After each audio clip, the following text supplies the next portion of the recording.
नमस्कार दोस्तों, अभी तक हमने सही विकल्प को सॉल्व किया, उसे अच्छे से समझा। अब हम दूसरे वीडियो में देख रहे हैं कि कैसे हम खाली स्थान फिल इन द ब्लैंक्स को हल करेंगे। तो चलिए स्टार्ट करते हैं। प्रश्न पहला, खंड ब, रिक्त स्थानों की पूर्ति कीजिए। तो रिक्त स्थानों की पूर्ति करने के लिए सबसे पहले आपको समझना होगा कि प्रश्न में क्या बोला गया है। ठीक है, तो कर्णी 2-1 और कर्णी 2-1 का समांतर माध्य खाली स्थान है। तो समांतर माध्य ज्ञात करने के लिए सबसे पहले हमें इस सूत्र का मान ज्ञात होना चाहिए। समांतर माध्य बराबर प्रेक्षणों का योग बटे प्रेक्षणों की संख्या। यानी कि यहाँ पर हमें दो प्रेक्षण दिया है, कर्णी 2-1 और कर्णी 2-1 बटे 2। तो दो प्रेक्षण दिया गया है, यानी कि हम इसे ए और बी भी मान सकते हैं।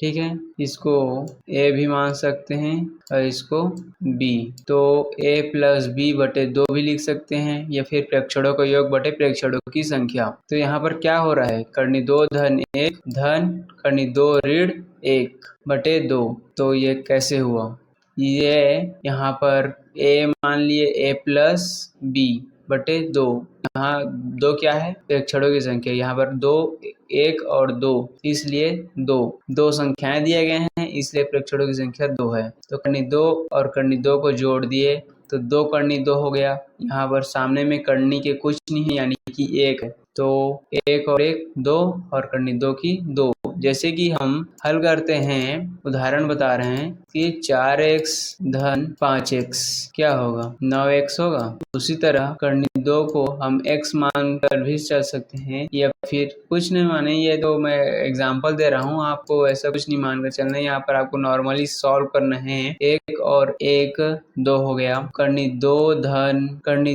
2 2 1 धन 1 कर्णी 2 धन 1 कर्णी 2 बराबर 2 कर्णी 2 हो गया यहाँ पर। और धन 1 से -1 को प्लस करेंगे, धन 1 से -1 को हम प्लस करते हैं, क्या आता है, 0 आता है, इसलिए यहाँ पर 0 हो गया बटे 2। तो 2 कर्णी 2 में शून्य को जोड़ेंगे तो क्या आएगा, 2 कर्णी 2 ही आएगा बटे 2 से हम 2 को काट देंगे, बचेगा कर्णी 2। यहाँ पर कर्णी 2 आ गया। तो हमारा आंसर क्या होगा, सही कर्णी 2 हमारा सही आंसर है, कर्णी 2। ठीक है, 4, 7 और 8 का चतुर्थ अनुपाती ज्ञात करना है। चतुर्थ अनुपाती ज्ञात करने के लिए हम 4, 7, 8 का अनुपात चौथा अनुपात x ले लेते हैं। 4, 7 4:7 अनुपात 8 अनुपात x। ठीक है, ये चतुर्थ अनुपात हो गया। चतुर्थ अनुपात को हमने x मान लिया, तो यहाँ पर इसको इस तरीके से और लिख सकते हैं, 4:7 अनुपात सम अनुपात होता है 8 अनुपात x के। ठीक है, ऐसा हो गया। उसके बाद 4/7 बराबर होता है 8/x के। अब यहाँ से कैसे सॉल्व होगा, यहाँ से हम तिर्यक गुणा करेंगे इस तरीके से।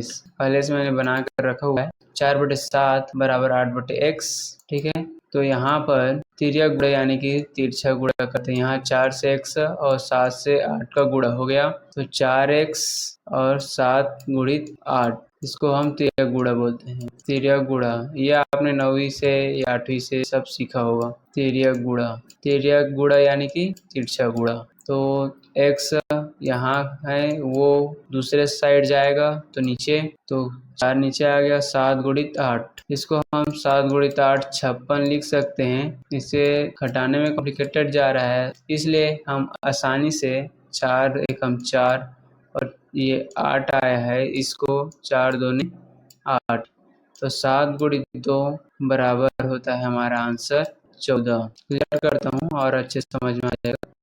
यहाँ 7 और 8 है, इसको 4 से घटा दिया, 2 आ गया। उसके बाद x बराबर 7 गुणित 2, x बराबर हमारा 7 गुणित 2 यानी कि 7 दूनी 14 आंसर हमारा सही। यहाँ पर आंसर 14 जो है बिल्कुल सही आंसर है। और तीसरा देखते हैं, वृत्त में सबसे बड़ी जीवा। वृत्त में सबसे बड़ी जीवा ज्ञात करने के लिए सबसे पहले हम वृत्त का निर्माण करते हैं। आप कंसेप्ट को समझने पर ध्यान दें, वृत्त टेढ़ा जा रहा है, इस पर ध्यान ना दें। यहाँ पर बिंदु मान लिया केंद्र से मिलती हुई एक रेखाखंड रेखा खींचा, रेखाखंड नहीं रेखा खींचा। परिधि एक परिधि एक बिंदु से दूसरे बिंदु को केंद्र से मिलाने वाली रेखा को हम क्या कहते हैं? व्यास कहते हैं। और व्यास ही सबसे बड़ी जीवा होता है। और जीवा किसे कहते हैं? वृत्त के किसी दो बिंदु को मिलाने वाली वृत्त के परिधि के किसी दो बिंदु को मिलाने वाली रेखा को हम जीवा कहेंगे। चाहे जीवा कितना भी बड़ा हो सकता है, लेकिन जो केंद्र से खींची गई रेखा होती है यह सबसे बड़ी रेखा है, ये सबसे बड़ी है। इसलिए हमारा आंसर जो है व्यास होगा। यहाँ केंद्र से परिधि तक की दूरी को हम क्या बोलते हैं? त्रिज्या, जिसे क्या दर्शाते हैं? आर से दर्शाते हैं। इसे आर से दर्शाते हैं त्रिज्या।